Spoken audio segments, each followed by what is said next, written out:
Welcome, guys. Welcome to another week of the Educated Homebuyer Live with just myself this week. Kind of taking it back old school. Josh is not here this week. He's golfing. So just me, myself, and I here to answer your mortgage and real estate questions, help you guys become the educated home buyer.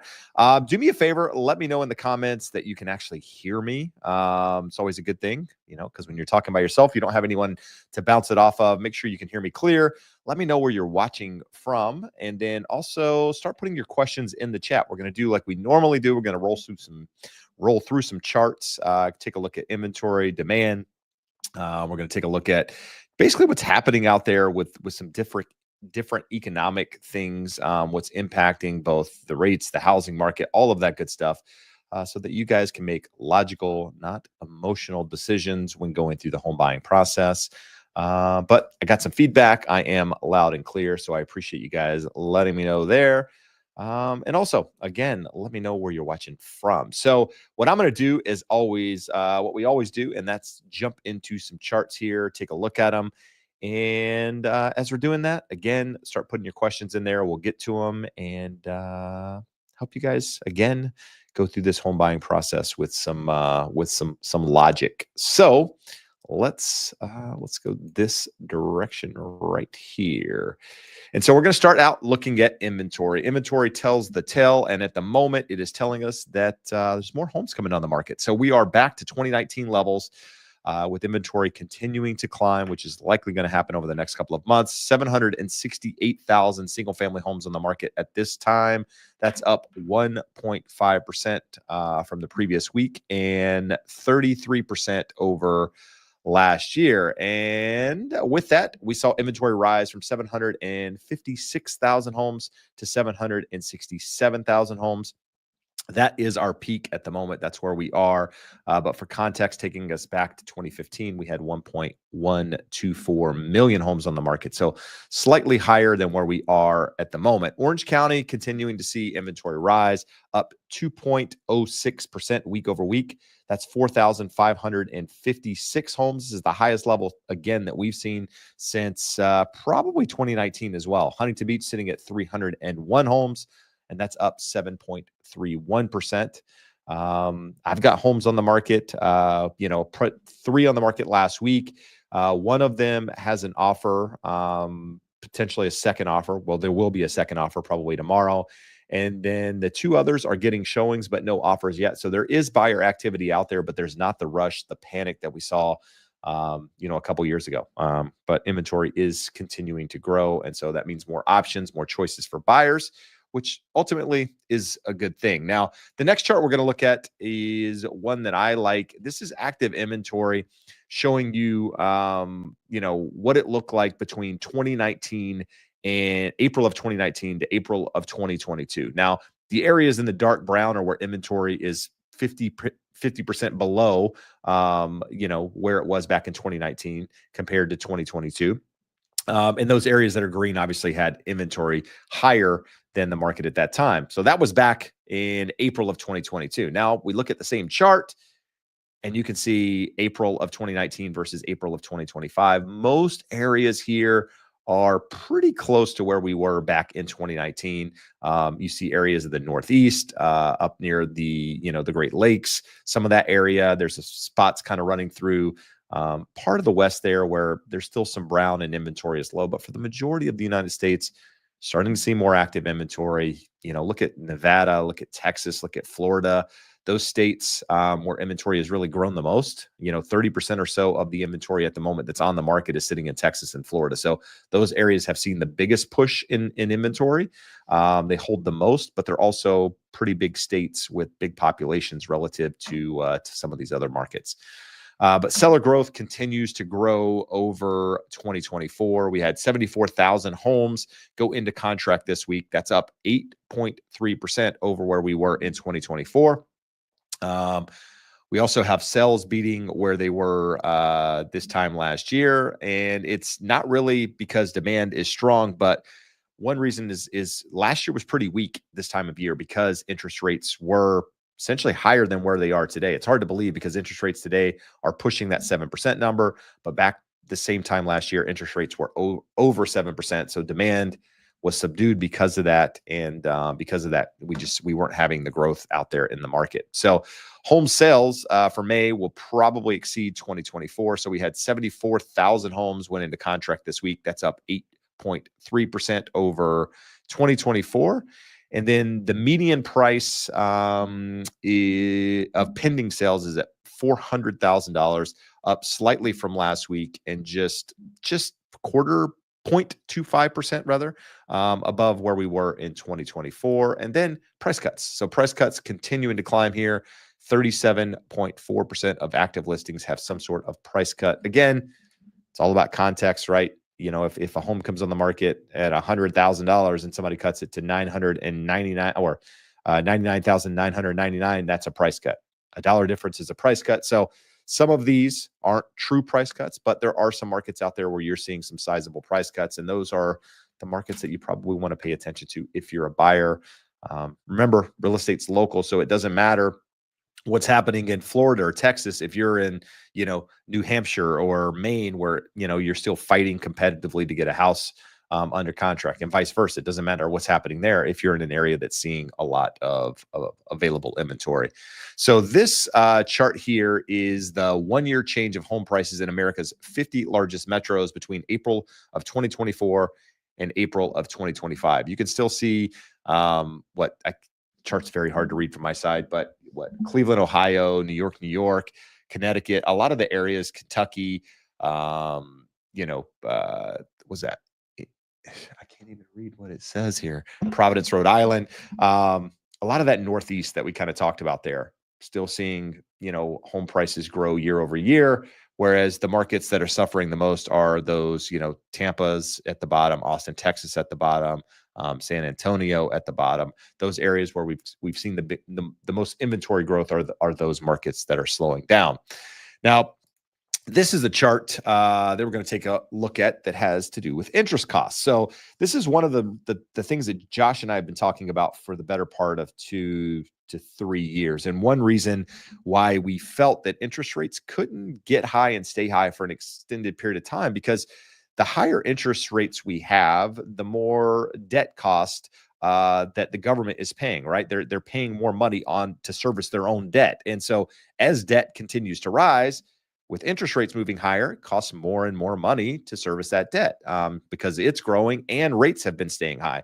But at the moment, we're paying somewhere around $1 trillion a year in interest on our own debt, which is expected to grow to over 2.2 trillion by 2034. So, 9 years from now, interest cost is probably going to double with our debt rising and rates, depending on what happens to rates, that number could change. But at the end of the day, we're paying a lot of money to service this debt. So is it sustainable? I don't think so, but I also don't know what the solution is, right? I mean, we've talked time and time again about, politics and people wanting to get elected. This isn't how you get elected. You don't say you're going to go out and start cutting things, because that doesn't get you reelected. What gets you reelected or elected is saying that you're going to spend money in order to help people. And that's how people get in this position, right? They get elected, and then we continue to see debts grow. And, while people do try to bring in the reins, the reality is it's hard to control. And quite frankly, I don't know what the answer is. So Josh threw in some charts, as he always does. He's not here to explain them. But one thing that we hear all the time is that the younger generation isn't making any money. The younger generation has it way worse than the previous generation, so on and so forth. So he went through some different charts that he came across, and just shows, median inflation adjusted hourly wages by sex and generation at a given age in time, right? And it goes through the different generations here, and you can see where we are based on where the previous generations were at that time. And the reality is, more money being made at the same age as when, the different generations were at the same age. Now, again, housing costs are out of control. There's different things out there, but the reality is it's not quite as bad as it's, people want to make it look. Now, this chart shows millennial wealth relative to Gen X and boomers. The millennial wealth in blue is relative to Gen X, and then the orange is millennial wealth relative to boomers. And you can kind of see where wealth is based on where boomers were in this whole generational cycle. So again, just throwing them in here for Josh. He could probably explain them better because he had some idea of what he was doing when he threw these in there. And then here, median real wealth by age, adult age and generation. Again, just showing that the generations aren't as bad as people want to make it out to be. So, timeline of Trump's second term tariff. So, we talked about tariffs many, many times on the show. We've talked about the changes in tariffs. And I'm not going to explain this chart in detail, but you can see, where we started at the beginning of February, and where we climbed to and where we are now. So we climbed as high as 41% on no, it's actually higher than that. I mean, we were over 100% in China and some different things. Now we've pulled back. We got this 90-day pause on 115% of China. But you can see where we were. We're slightly above halfway on this tariff thing. But the reality is tariffs are higher than they were, and they are having an impact. The major imports hit at the moment through May 19th.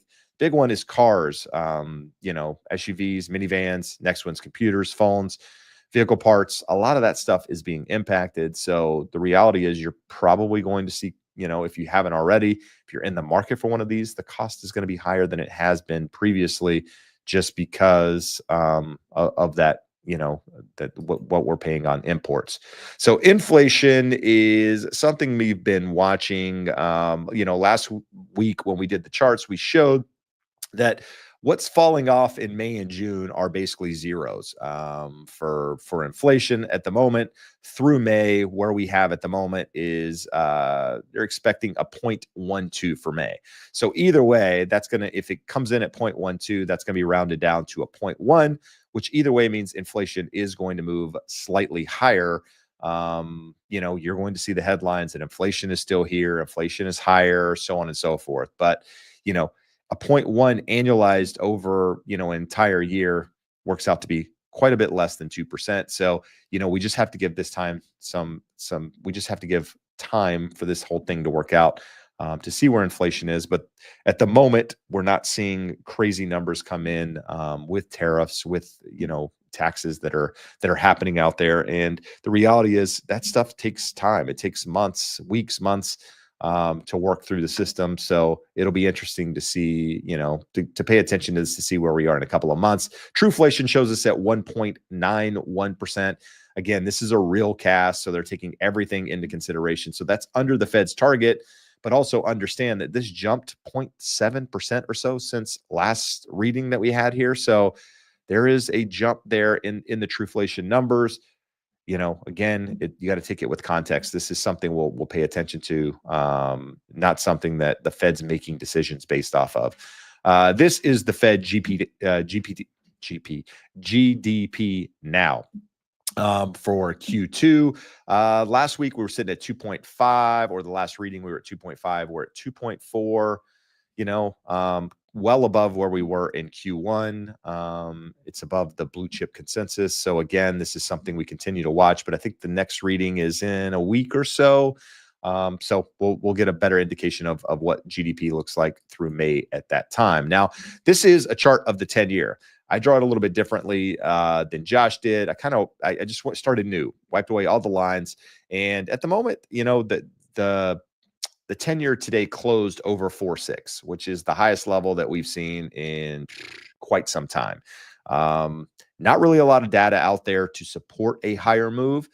Part of the reasoning, the belief behind a higher move is that a lot of the big traders, a lot of Wall Street is already on Memorial Day break. They're already out of the office. So you have fewer traders in there, putting in orders or what have you, and it can move the market in ways that wouldn't normally move because, there's just less people out there to manipulate the market. That said, this chart's not pretty. It looks like we could move up to that top line there, which is, I'd said last week 4.7. Josh called me crazy.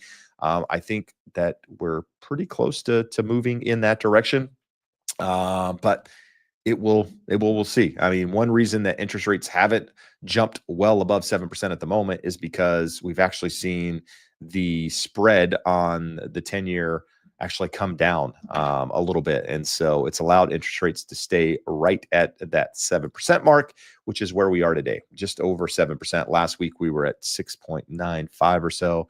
So, it is what it is. You guys, know that if you have good credit, down payments, that sort of thing, you're probably getting an interest rate under 7%. In fact, I received a call today from a lender buddy of mine, who, if you have a jumbo loan, or a non-conforming high balance loan, rather, over 806, 500, or whatever the number is, on a 10-year, he's doing 5.75%. So there are deals out there, especially on adjustable rates. You need good credit. You need that sort of thing. So with that said, if we could be of assistance to you in that realm, you have questions, you go through the pre-approval process, you can use that link scrolling at the bottom there to get in touch with Josh or myself and help guide you through that process. So thank you guys. Thank you for going through that with me. 16 minutes. It is difficult to talk by yourself. I forgot how hard this is. All right, guys, I appreciate you being here. We've got Cleburne in Little Rock. Who else do we have in the house tonight? That's the only one letting me know where they are. So we do have some questions, though. We're going to dive into those. But do me a favor. Let me know where you're watching from. Also, start putting your questions in there. It makes the show flow a little bit better, helps me, so that I don't have to sit here and just make up things to say and or cut the show early because no one's talking. Miscellaneous of the whatever is in Vegas. Also a normal. I don't know if you're normal. A regular viewer here on the show. So what we're gonna do is it's a little bit more difficult because I have to read the question and then decide if it's a question or a comment before I put it on here. So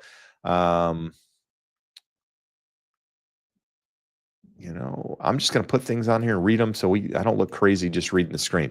So Sam says, great content. I wanted to know you all could provide online resources for discussing good mortgage lenders and compare contrast working with a licensed realtor in any of the 50 states. Can you explain? So we've done a lot of different content on helping you select the right lender, helping you shop lenders, if you will, helping you select the right realtor. So if you search the channel, you can get a lot of that content on how we've kind of dug into that process, both here on my channel as well as the Educated Homebuyer channel. If you're not following the Educated Homebuyer, I would say go check it out. Podcast is a little bit more in depth than my channel. I spend, on a video 10 to 15 minutes kind of going over a topic, whereas Josh and I take probably 25 to 30 minutes going over topics in detail. You get two different people's opinions versus one. So it's a little bit different style of content, but it's really to help educate versus just kind of surface level stuff. So go check out the Educated Homebuyer if you haven't done so. You can subscribe to that channel and help us continue to grow. But with that said, working with a realtor in regardless of the state essentially is the same, right? You same protocol. You're trying to find a professional in the market that you want to work with. Now, I end up referring people all the time to different agents across the country because they reach out looking for a real estate agent. If you need somebody, I network with a lot of agents, happy to refer you, but you're looking for the same thing. You're looking for a professional in that market, somebody that understands it, somebody has experience, somebody that's local, and ultimately somebody that can break down things in a way that you can understand. So if you need assistance, definitely reach out. Happy to refer you there. What do we have? So, here, just for context, Daniel says, trying to buy a home in central New Jersey. Starter home is a pain. So basically, New Jersey is one of those markets where inventory is still low, still very difficult out there. It's hard to get offers accepted. Whereas, if you're in South Florida, it's probably a different scenario, but it's paying attention to these markets, these trends is smart because ultimately, it's all about being local and knowing what's happening in your market. S House is in Vero Beach. G Money is in Savannah. So Steve says multiple family found. Okay. So a multiple family home, I'm assuming, found mold in home inspection and termite damage. Deal breaker, question mark. I would say termite, not really a concern, in my opinion, on most properties, unless it's to an extent where the structure is being affected. Typically not the case. But could it happen? Sure. But so I say termites typically not a deal breaker. What they're going to do is they're going to tent the property in most cases if it hasn't been done if it hasn't been done in the last 10 years. And then they, go back and fix all of the woodwork that was impacted by the termites. And that essentially gets you the clearance on the termite. As far as the mold goes, mold is a tricky thing.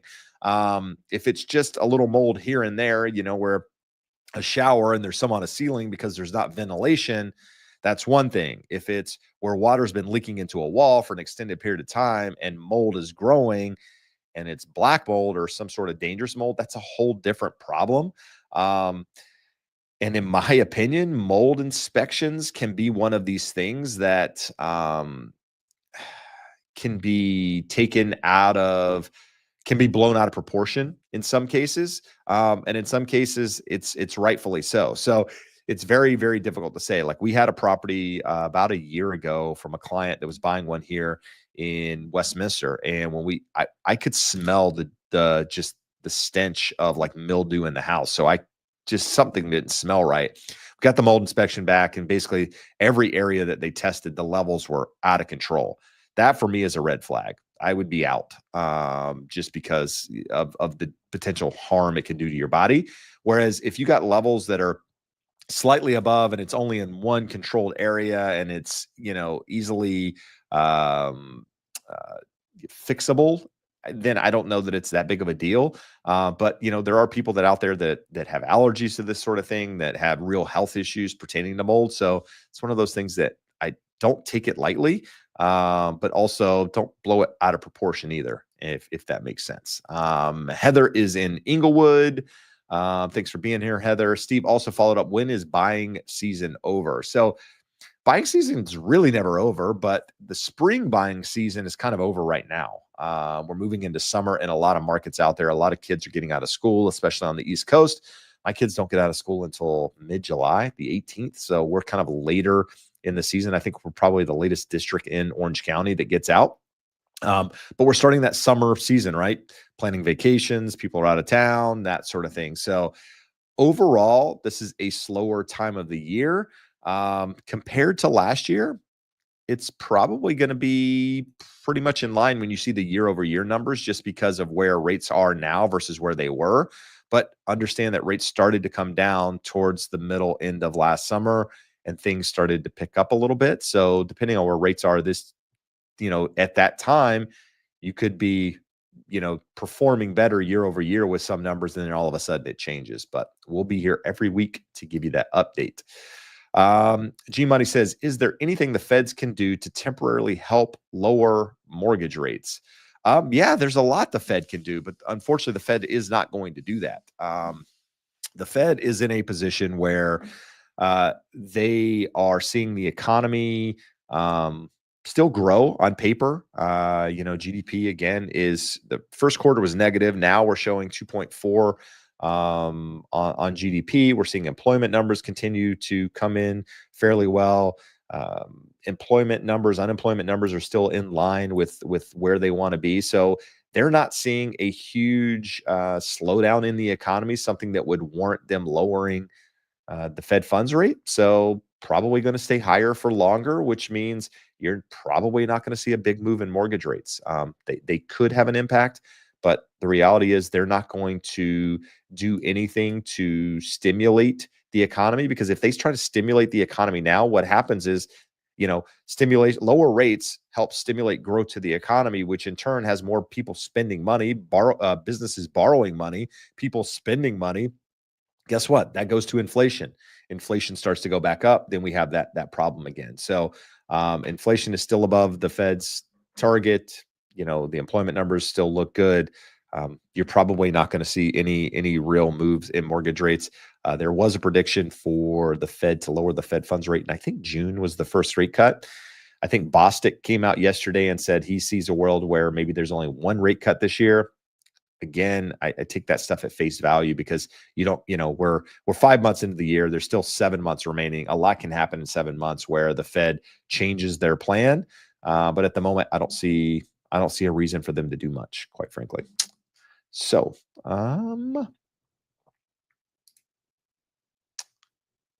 let's see. Oh, yes, remediate is the term. That's what I was looking for. So, when you're a solo man and you can't think of the word, you just got to make up things, and that's what I did. I think I said fix it, and remediate was was what I was looking for. Laura is in Salt Lake City, so thank you for being here, Laura.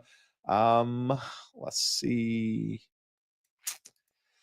Paul says, do you think rates will be higher than the sevens by August, my closing date? Honestly, I can see a world where rates are higher, and I can also see a world where rates are lower. I don't, I think for the better part of this year, we're going to see rates probably between that 6.5% and 7% number. I see an opportunity for rates to move lower, but that means the economic data that comes out is a lot worse than what we're seeing at the moment. And so for the time being, I think status quo. It's taking a lot worse news to move rates in a meaningful way than it is taking positive news for the economy to move them higher very quickly, if that makes sense, right? So not a lot's happening out there in the economy in a really either way, good or bad way, and yet rates are trending higher. We've had better than expected news on a couple of different things, and worse than expected news on employment, which should be good for rates, and rates haven't moved. So it's kind of this weird game at the moment where we're in this, I don't know, weird spot in the market where things look good on paper. So as long as it continues to look like that, we're probably going to be treading water here like we have been for the last couple of months. All right. Blue Static VS says, this need to keep going up. We are starting to reduce inflation. If they reduce rates now, it will undo all of that counter inflation. And you're not wrong. If they brought rates down in any sort of meaningful way, inflation would definitely probably spike a little bit, and that kills what they've been trying to accomplish for the last 3 years or so. So that's where we are at the moment, and not a lot of questions. So there's 85 of you or so on at the moment. Not questions, no more questions to answer. So start putting those in there, and we'll get to them. If you have something to say, I would appreciate it. And if you haven't done so, I haven't mentioned this just because you guys are typically buyers, but I do have a second YouTube channel that I started outside of the Educated Home Buyer. So the Educated Home Buyer is with Josh and myself, but I started a channel on helping people sell real estate. It's all about selling real estate. It's how to sell your home. So if you haven't done so already, you can check out that channel. That's exactly what it's called, How to Sell Your Home.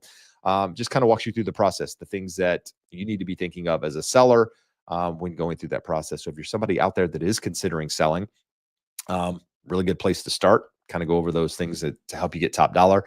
And at the same time, if you're somebody who's looking for an agent to help you sell, that link scrolling the bottom there will get you in touch with myself, my team, and we can definitely put you in touch with somebody to help you get that process started if you don't have anyone in mind. Sir Williams says, in my opinion, with all the volatility, when do you think we'll see low sixes, high fives on interest rates? I thought at the beginning of the year, I thought there was an opportunity to see it this year. I still think there's an opportunity to see rates in the sixes, in the lower sixes, below 6.5, but it definitely means different data than what we're seeing at the moment. If employment continues to outperform, inflation continues to show these spikes, then we're probably not going to see that. What you need inflation not to spike with the tariff stuff that's happening out there in the market, for the market to kind of calm down a little bit, right? A lot of the volatility out there in the market is unknowns, the unknown of what's going to happen with tariffs, the unknown of, some of these different things. And so until you get some certainty, you're gonna have volatility. Volatility is not good for interest rates. It's not good for the direction of rates. So for the foreseeable future, I think we're gonna trend higher. Like, I don't mean higher from here. I just mean higher than we would have otherwise trended without this whole tariff talk, right? Had Trump come into office and not done anything about tariffs, I think there's a really good chance that rates are probably lower than where they are right now. While he's out there demanding lower rates, the reality is this isn't a political statement. That the reality is the tariff thing caused the volatility, which caused interest rates to spike up a bit again. So it's not going away. Tariffs, you saw in the charts that we looked at the top of the show, that they have come down. The percentages come down, but at the end of the day, it's still having an impact and is likely going to continue for some time. So we need some certainty.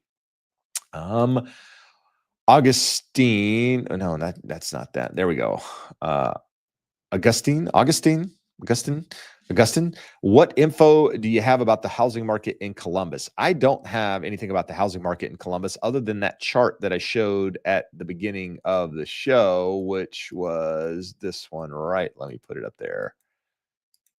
I'm going to find it here for you in a second. This one right here that shows that Columbus, Ohio, at the top there is still outperforming. So if I'm looking at this chart and trying, without knowing Columbus, because I don't know what's happening there, other than looking at the data, if I'm looking at that chart, that tells me the housing market is still really strong. That means that housing prices are still selling above asking price. They're still continuing to grow. It's probably a competitive market. If you're there, let me know, because I'd be interested in seeing if that's accurate based on the data that we're getting from Resi Club.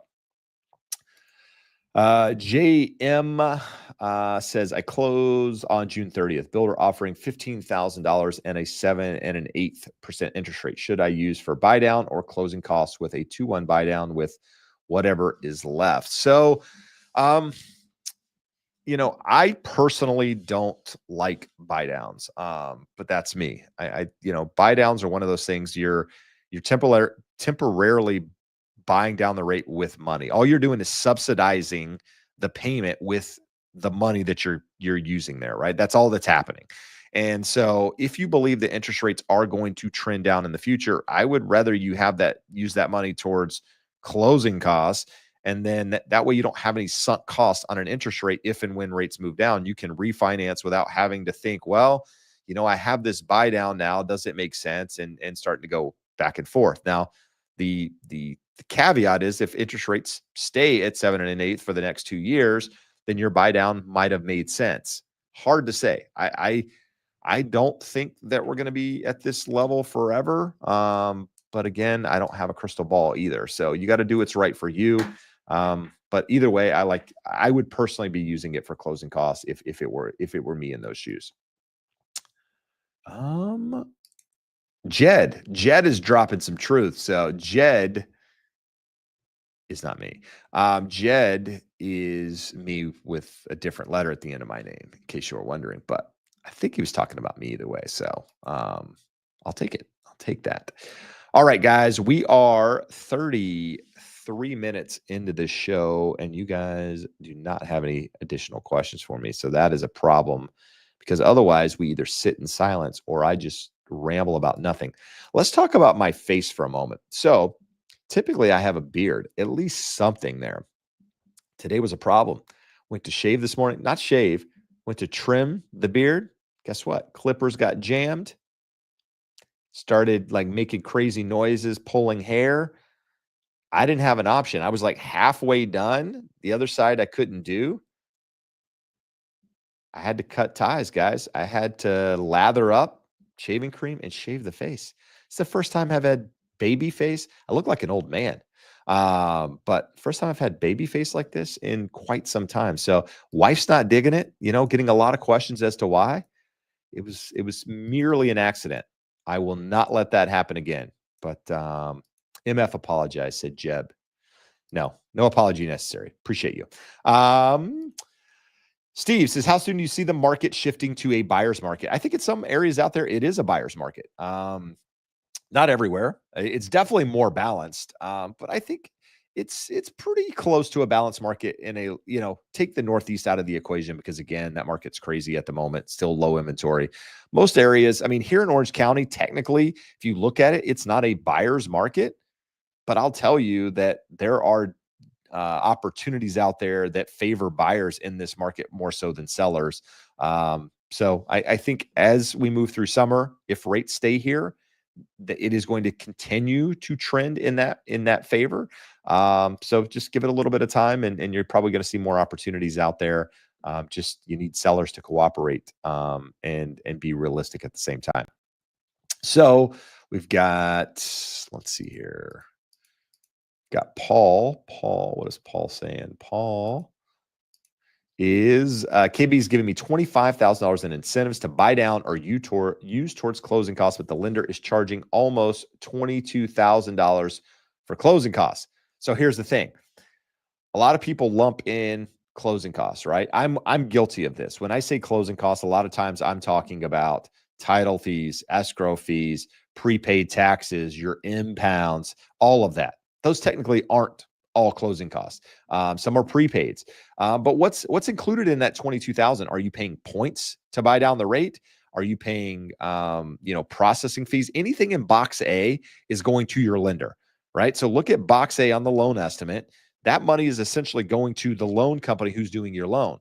So if they're, some cases you could be overcharged because they're giving you an incentive. They're just offsetting that incentive by charging you money in other areas. So look at box A, and then also talk to another lender. I don't know if KB is still going to give you $25,000 if you don't use their lender, but if they are, then it's worth shopping around and at least get a quote. And either way, get a quote and just compare it to make sure. A lot of times it's very hard to compete with the builder's lender these days because they are offering really good incentives that you can use towards closing costs and buying down the rate and that sort of thing.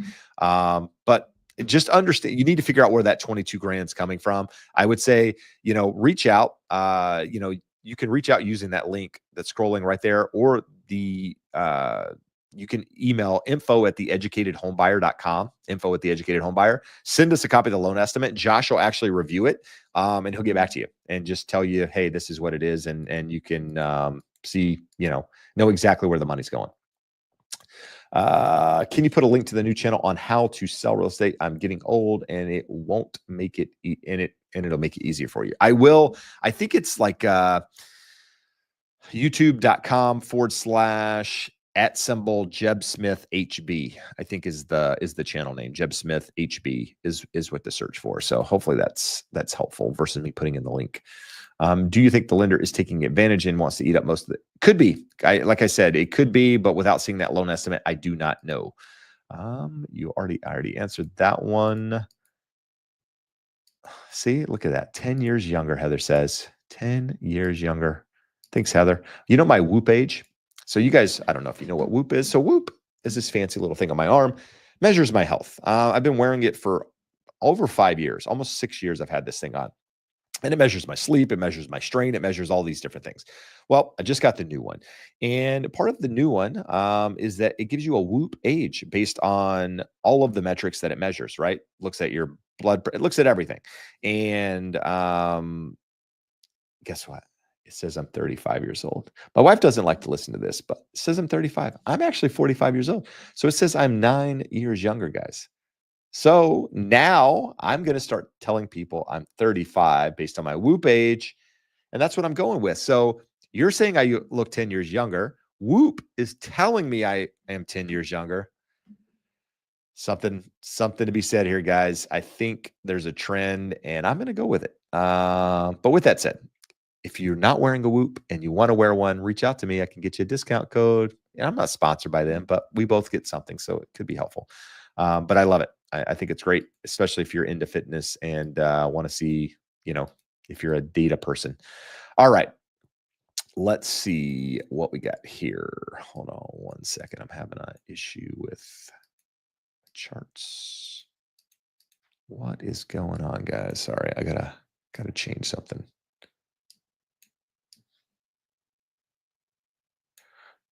Oh man, what happened? Sorry, I'm working off one screen trying to look at stuff. All right, here we go. What we got?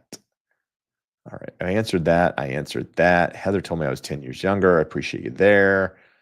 MF says Ventura County is still strong with solid multiple bids. I think that, I mean, that's the same in Orange County too, but there are also opportunities out there. Not every house is like that, right? It's taking a little bit longer for things to happen.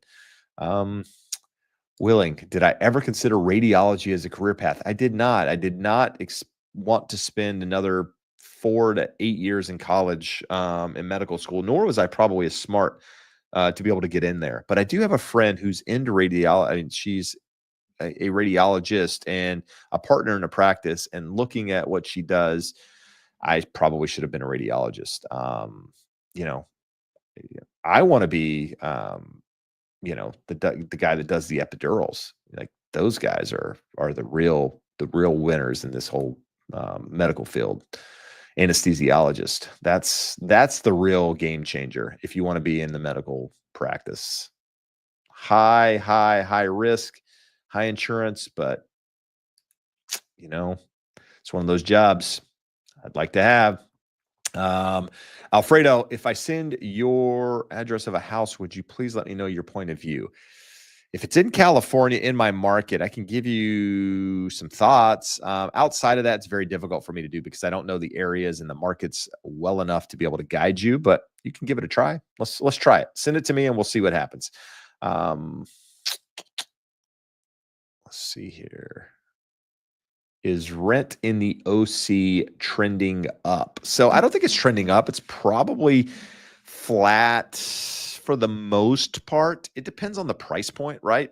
I think if the lease is if they've been keeping up with the annual increases almost yearly, then it's probably flat. If rents are behind because landlords have not been keeping up with the annual increases, then you're probably still seeing them increase so that they can get to where market rent is, if that's helpful.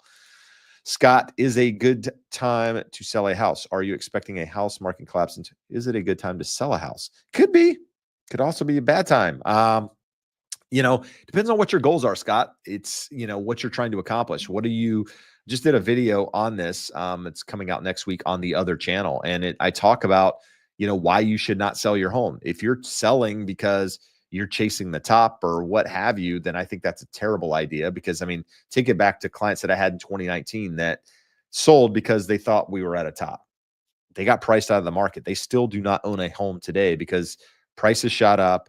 And since then, rates have gone up and they can no longer buy where they were expecting a crash to happen. And so I don't think trying to time the market is the smart thing. Every single year, people think, well, this is the top in prices. And prices continue to grow. I think realistically, depending on where you are, home price appreciation keeps up with probably the rate of inflation, right? So 2 to 3%, somewhere in that ballpark is where I see home prices continuing to grow probably over the next 5 to 7 years. So, but at the same time, if you're somebody that is moving out of state, buying something else, doing something else, and you need to sell for that reason, then sure, I think it's a great time. But it also depends on your market. And without knowing that, it's difficult to give you a more detailed answer. Do I stage most of my houses? What are my thoughts on staging as a seller? I think it's crucial. I think if a house needs staging, some houses don't need it. Like I shot a house today in Huntington Beach that did not need staging. It looks good as is. We had to declutter it a little bit, move some things around for photos, but the house showed really well.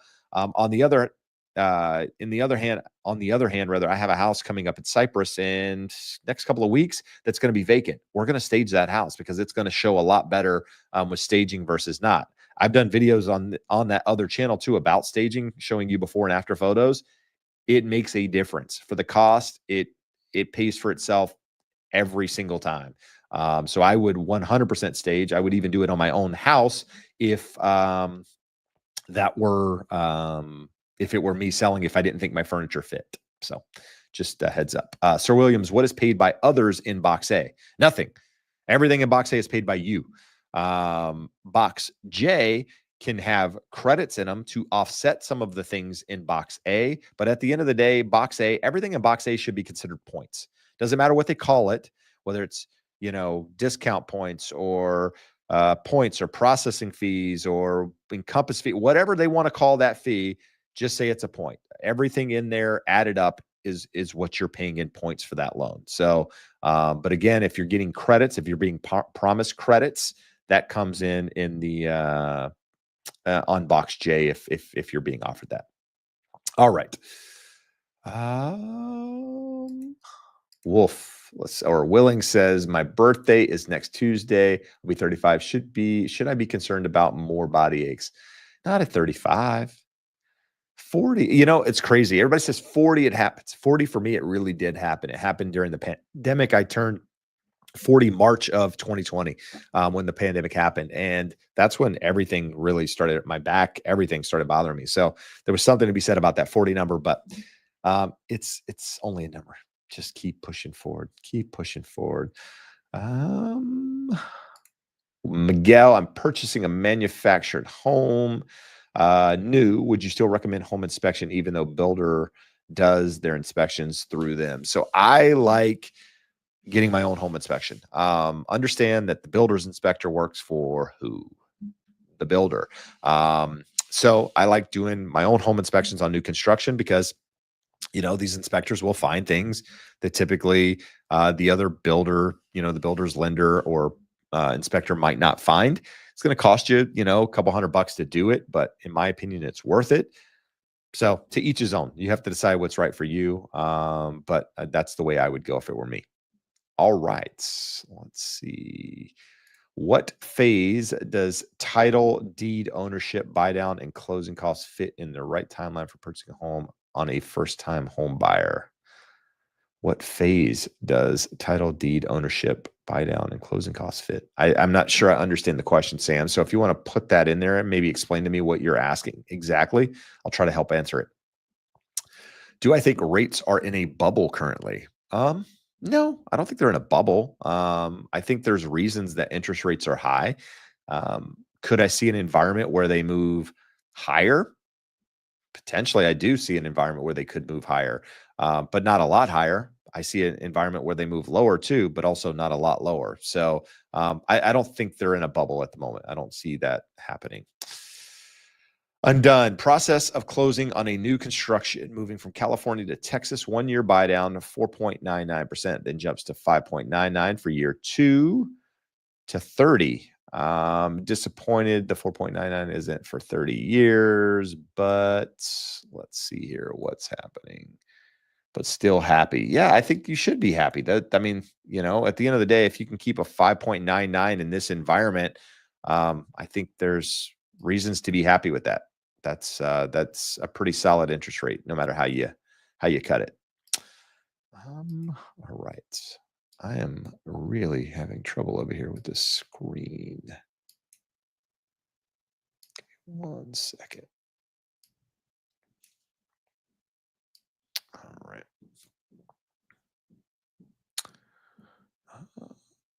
Okay. So Sam follows up to clarify question and says, I was wondering if all those things occur when you are in contractual agreement solely with the mortgage lender or they occur separately. So let's see, go back up to your question here just to make sure I have the question.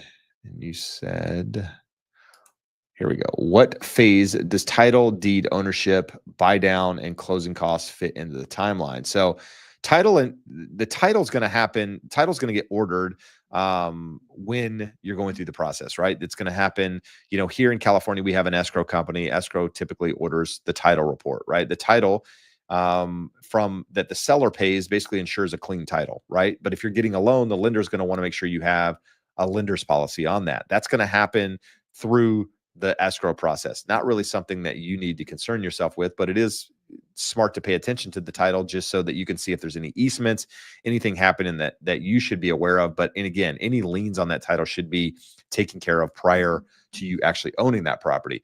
The deed, getting the deed, you're going to sign the deed, at least here in California, as part of that escrow paperwork. It's going to have to be notarized, but it doesn't actually get recorded until closing, at which point you sign loan docs, you do that whole thing, then the deed gets sent to the county and gets recorded. So that happens at closing. In other states, maybe it happens differently, but they don't record the deed until they know the deal is done. They have the funds, all of that stuff, because otherwise you would have an owner who doesn't actually own the property. Rate buy downs, closing costs, all that happens through the process. You're going to get loan estimates, you're going to get closing disclosures, that sort of thing, that show these different fees, how much you're supposed to bring in. All of that's going to have your closing cost on it. Your loan estimate, one thing that we've talked about here on the show, is going to come up in that process, and you're going to review it. It's going to have buy downs on there. It's going to have all of that. And then it's going to essentially tell you, how much money you need to bring in at closing. That's going to be what you bring in, or what you wire into closing or bring in, at the closing table, in order to actually close on that deal. So hopefully that answers your question. I'm not sure if I got it 100%, but hopefully that was what you were asking. All right. This from Diego. Diego says, if I bought a house from a friend and he sold it to me under market value and it appraised 50,000 over the buying price, can I refinance in 6 months and use that equity to drop PMI? It depends. It depends on what it appraises for. So just because you got it under market value doesn't necessarily mean that the appraiser is going to see it that way, right? So if there's comps there to support a higher value and the appraiser brings it in, there's an opportunity for you to potentially get the PMI off. But most lenders are going to want you to own that loan, I think, for at least a year. Some cases a little bit more before they'll reduce that PMI. So I would talk to your lender before closing on it, just to see how they work through that process. It's a good question, and you should ask Josh next time he's here, which will be back next Wednesday. And we can go over that question, if you haven't moved forward by then, and we can get you a better answer. But I don't know if you can do it as quickly as 6 months. I think you're probably going to give it a little bit more time. Miguel says, is escrow better paid on a monthly basis or pay in full at the end of the year, or is it more of a headache? I pay my escrows, my impounds, with my mortgage, right? I impound so that my taxes and insurance are paid every single month I make my mortgage payment. That way, when I get the bills, I don't have to worry about it. I don't have to come up with a lump sum. Our property taxes based on our purchase prices here in California can be really, really high. And I don't want to come in with a huge amount. I don't like getting that bill, even though I could put the money aside. I just rather pay it and it gets taken care of. Whereas other people would rather have the funds and do it themselves. The reality is, keeping your own funds in a bank account, savings account, that little amount is going to earn very little interest. So it's not really a huge benefit there, but some people want to control their money. So it's, a personal decision whether or not it makes sense for you. All right. Let's see. Heather says, is the free money from the state still available to help with first-time home buyers? So it's not from the state. Well, depends on what program you're talking about. If you're talking about the program where there was $50,000 in LA and for certain areas, and then 20,000 here in Orange County, basically the Southern California one that I mentioned, that's still available, but it's no longer $50,000. It's $20,000, and it's not from the state. It's from the bank that was actually doing the loan. So I know you're in Inglewood. They're still giving $20,000 out in those markets, but you have to use that lender. You have to qualify. You have to do all that good stuff. So if you want that connection, let me know. I'll get you in touch with Chris, and he can guide you through that process. I'm going to take a sip of water here real quick, guys.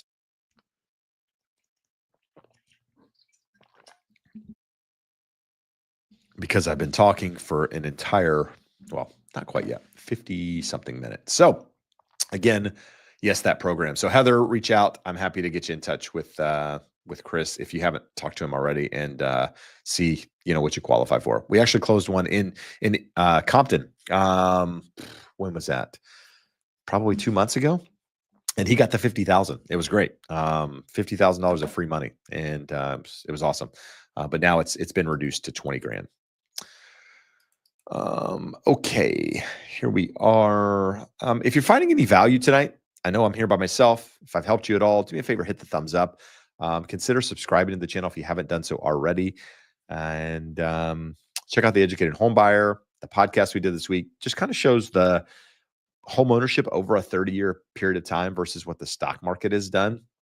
Just kind of, building that foundation of owning, owning a home, why homeowners have a 40 times greater net worth. We talk about it in the episode, things that you've heard many, many times here, but we actually walk through real numbers, real percentages of what happened during that period of time. So if you haven't checked it out, it is on the podcast. It's also here on YouTube. Make sure you take a listen, and hopefully find some value in it.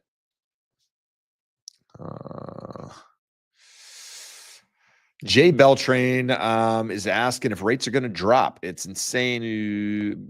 Basically saying who the hell is going to be able to afford these homes? Yeah, affordability sucks at the moment. Some of the worst affordability we've seen. California just hit a new median home price here, over $900,000, highest that we've ever had on record. Yeah, that's a problem. Higher rates, higher prices, affordability low. You're gonna see, a slowdown, right? That's why one reason why I don't think you're going to see home prices continue to grow at the rate that they have grown, or barely at all, is because of affordability, right? If we do see a big drop in rates, then that could change, but I don't see a world where we see a big drop in rates without seeing major headwinds in the economy, major issues in the economy, which quite frankly, we don't want to see. You don't want to see interest rates back at 2% again, 3% again, because if you saw that, that means there's a much bigger issue happening. And, I'd rather see a little bit higher rates and a decent economy than vice versa. All right, guys, it is that time, almost an hour on. I appreciate you being here. Appreciate you watching. Appreciate you supporting the show. If you found any value, do me a favor, hit that thumbs up. If Josh or myself can be of any assistance to you, walking you through that home buying process, pre-approval, any of that stuff, you can use that link scrolling in the bottom of the screen, jebsmith.net/start. If you're waiting to refi your interest rate, waiting for lower rates, want us to watch it for you, it's jebsmith.net/rate watch. Either way, you can get in touch with us, the team. We can guide you through the process, help you become the educated home buyer. Until next time, make sure you buy right, borrow smart, and build wealth. Adios, amigos. See you then.